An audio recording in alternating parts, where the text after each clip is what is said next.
Tuan ingat senang ke kita nak tarik orang suruh tinggal satu benda salah dia duk buat dengan mengemukakan bukti hadis? Tuan ingat senang ke? Oh, susah tuan.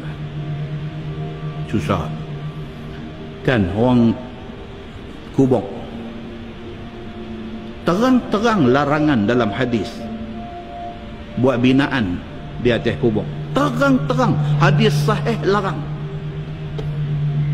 Tuan-tuan pergi tengok kubur mana pun ada tak ada binaan? Tak peduli.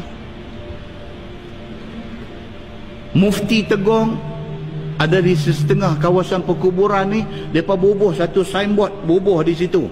Ni dia hadis Nabi, larangan membuat binaan di atas kubur. Buh hadis, buh di papan tu, tulis di bawah tu arahan Jabatan Mufti.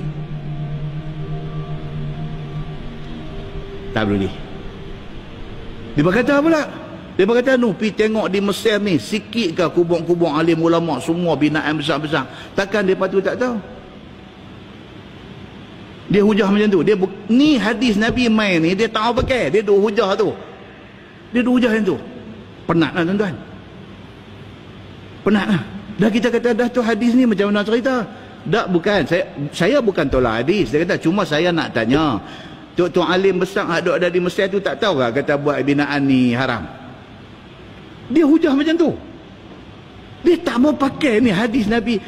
Okey, kita kata kata hadis, kita tengok apa syarah ulama terhadap hadis tu. Buka apa kata Imam Nawawi, ulama mazhab Syafi'i, apa kata Imam Nawawi terhadap orang buat binaan di atas kubur? Apa kata Imam Nawawi? Imam Nawawi kata haram.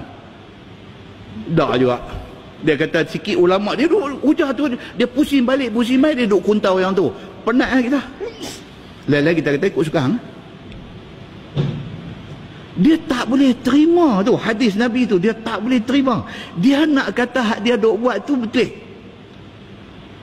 Nampak tak contoh kita bagi tu? Itu contoh dia.